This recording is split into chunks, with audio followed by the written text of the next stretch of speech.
Hey, guess what? We just got through photographing over 60 artists in 3 days in some of the toughest conditions you can even imagine. And we're going to take you with us and let you see what we did.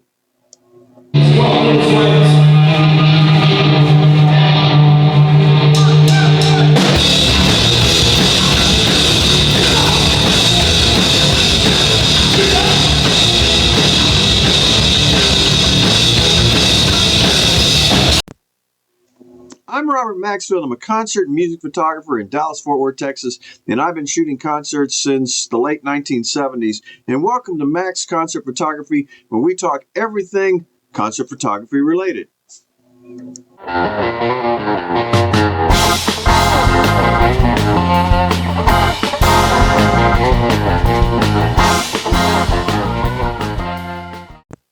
This event, the Dallas International Guitar Festival, is one of the largest events. It is the world's largest guitar festival. It is the oldest. It brings people from around the world. It's truly just amazing. But this day, the first day, it rained, and that caused a major problem. And we're going to take you to the venue and let you see us check in at the venue and see what that's all about first.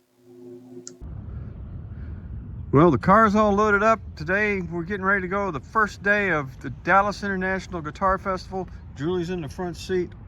We need a pack mule in the back. This is going to be a big ordeal.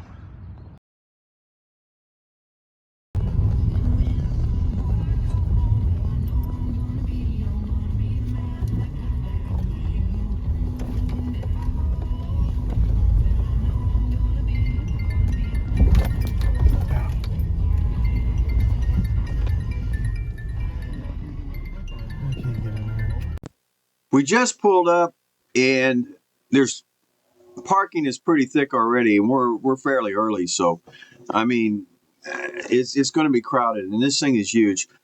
Typically there are 3 stages, but this year there are 4, and this takes up all of Dallas Market Hall, which is a gigantic place.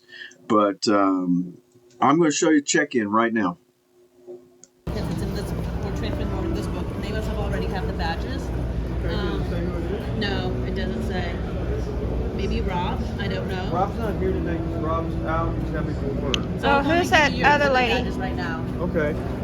Okay.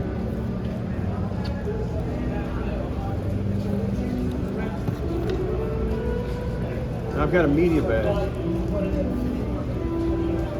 I got an exhibitor and a media. I'll give you one media badge. Okay. One media back here, so you'll have to go to the front and get a media badge. Where is that? The front where they check in. With the curtain? Yeah, up front, like where it says West, those doors right there. Yeah. It's right there where it says West. Those Right there? Yes. Okay. You have to go up there and get a, I don't have a media badge. Right as we got into the venue, it started pouring, and I mean really, really pouring.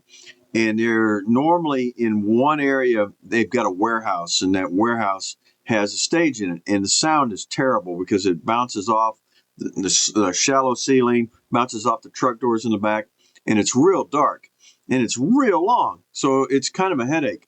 So they moved that outside, and it's raining. Yeah, they moved it outside, and so that took that one out of play. Then there was another stage that is on the outside, on the south end next to the freeway, and it's raining, and that's out of play.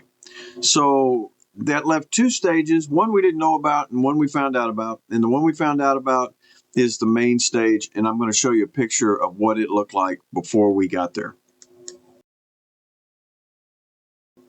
This is the area with the makeshift stage, and if you notice, the ceiling tiles are out, and there's lights staggered throughout the ceiling also. It'll be dark. It'll be 2/3 dark, and then on the left-hand side, you will see a big doorway that's open. Light comes streaming through that doorway, and it's to the left-hand side of the stage. And if you look real close on the stage, you'll see these little bar lights. They're like 4 foot long. That's the only lighting that you actually had. There's nothing else than that. The floor is concrete, and if you notice, the stage is black on the back with a white stripe on the top of it. So it's very easy to lose people, their heads and their faces in that area. So we had to walk to the back. From our booth was all the way at the front of the venue, about 150 yards to the east. We had to walk to that stage, and I'm going to show you a little bit about what we walked through so you get an idea how large this place actually is.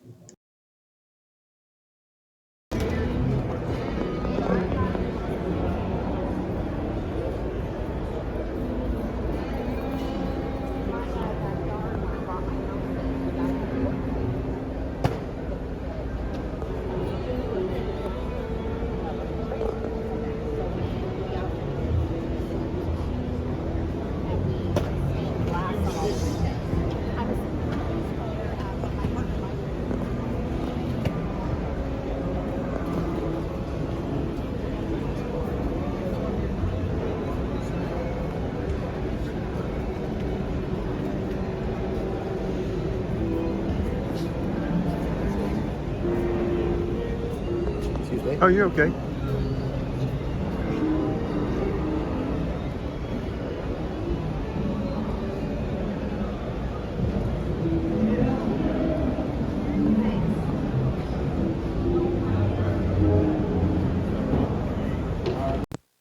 I'm going to show you the band that I'm videoed them, and then I'm going to show you what we did for stills for after that. So who you're going to see now is Darren Wise in a band named Empires. They got two eyes in Empires. So this will give you an idea of what they look like and sound like, and then I'll show you the stills.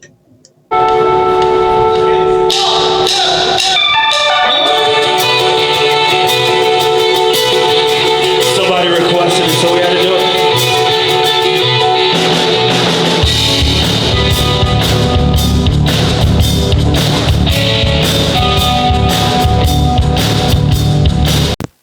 If you look at the video, you can see the bar lights. They're about 4 foot long that provided all the lighting to the stage. And then you can look up in the ceiling and see where the ceiling tiles are missing and see the wiring hanging out. You can look at the back of the stage and see the white stripe above the black background for the stage. It's a mess. But to give them a break, they got it all operational, and we had music in a day that was really bad. Both these shots were shot at 1600 ISO and about 1/320th of a second at f3.2. So they're pretty close to about the same. Natural stage light. Believe it or not, that was the fairly easy one, and that didn't present a lot of problems. What I did is I kept the lens pointed downward so I didn't get up in the ceiling and get all that mess in the checkerboard pattern and all that, the wires hanging. So I tried to avoid that, and I tried to make sure that they didn't get too close or too far away from the light, because those little bar lights cut people in half. That causes a major problem. The next artist is a little tougher. It's Larry Mitchell, and Larry Mitchell is a fairly dark-skinned black man. And with the low light, the black background or in the ceiling, and the white in the background, you had to shoot him at an angle so that you wouldn't get stripes and inconsistencies. I'm going to show you a video of him, and then I'm going to show you the actual stills.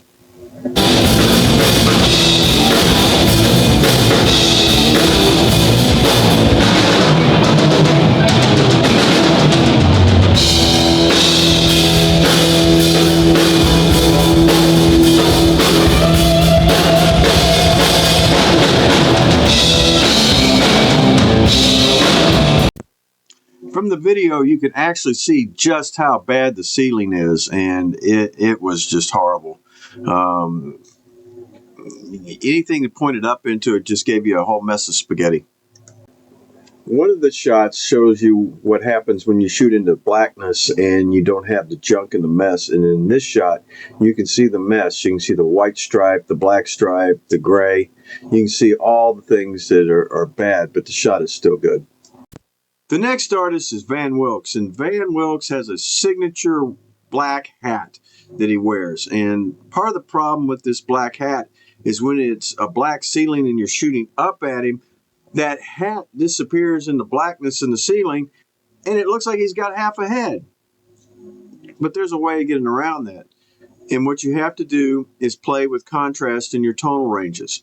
And I'm going to show you how that actually comes out.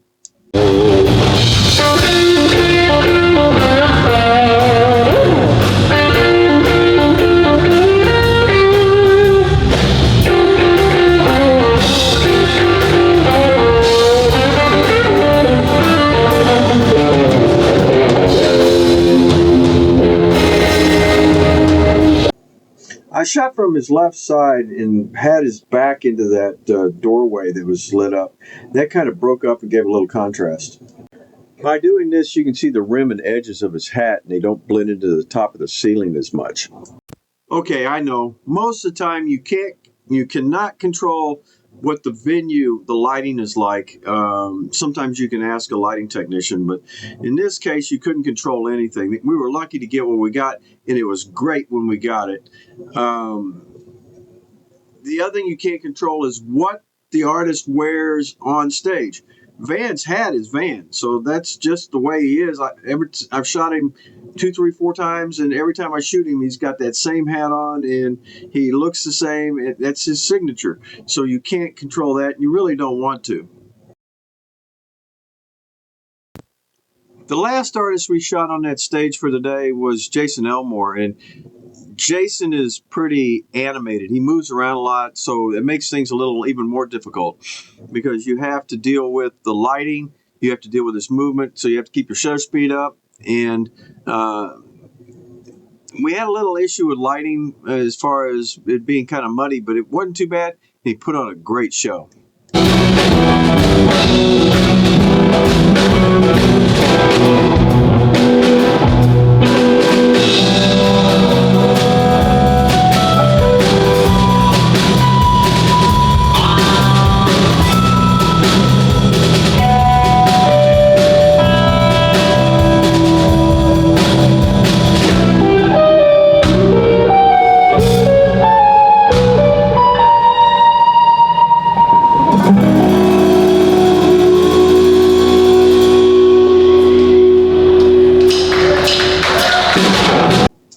In this series of shots, you can see how we played a little bit with the lighting.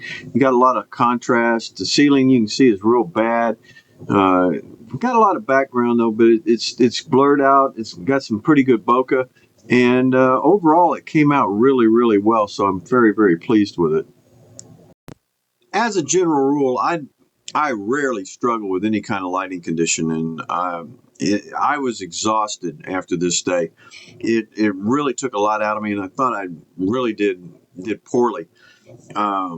When we got back to the studio, I tried to do some editing. It was about 10, 11 o'clock at night, and I pulled them up on the machine, and I was just going, oh man, that whole day worth of stuff was terrible. But it came out a lot better than I thought, and I'm really, really pleased. So anyway, that's the first day of the Dallas International Guitar Festival. I hope you enjoyed it. And if you have any questions, comments, concerns, confusions, anything like that at all, man, put them in the comments. We want to see them. We'll answer your comments. And like and subscribe. We appreciate it. We're almost to another milestone, so it's really cool. And we thank you for your support. And we'll see you next week. Bye.